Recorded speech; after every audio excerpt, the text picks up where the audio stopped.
નડિયાદમાં દિવ્યાંગ સાધન સહાય વિતરણ કાર્યક્રમ યોજાયો હતો, જેમાં દેવસિંહ ચૌહાણે વડતાલ સંસ્થા દ્વારા થતી કામગીરીના વખાણ કર્યા। વડતાલ તાબાની ગોકુલધામ નાર સંસ્થા દ્વારા દિવ્યાંગો માટે સાધન સહાય વિતરણ કાર્યક્રમનું આયોજન કરવામાં આવ્યું હતું। આ કાર્યક્રમ સાંસદ, રાજ્યના મહેસૂલ મંત્રી, ધારાસભ્ય અને સંતોની હાજરીમાં યોજાયો હતો।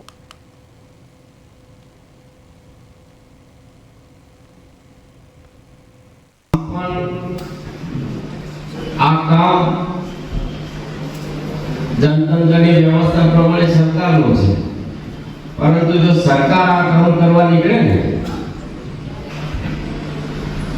2560 લોકોને આ પ્રોટેસ્ટિક લિમ્સ આપવાનું કામ જો સરકાર કરવા નીકળે ને તો 5 વર્ષ કરે।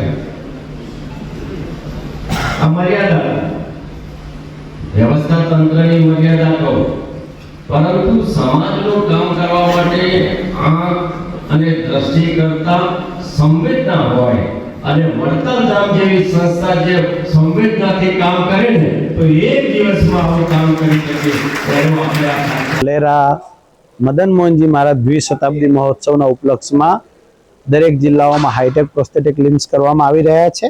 પહેલો કેમ્પ સુરતમાં કરવામાં આવ્યો, બીજો કેમ્પ નડિયાદ જિલ્લામાં કરવામાં આવ્યો છે।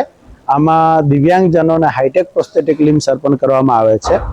આ ગોકુલધામ નાર દ્વારા 49મો કેમ્પ છે અને નડિયાદ ખાતે 450 દિવ્યાંગજનોએ પોતાની નોંધણી કરાવી છે। એના માટેનો કેમ્પ અત્યારે આપણે સૌ જોઈ રહ્યા છીએ।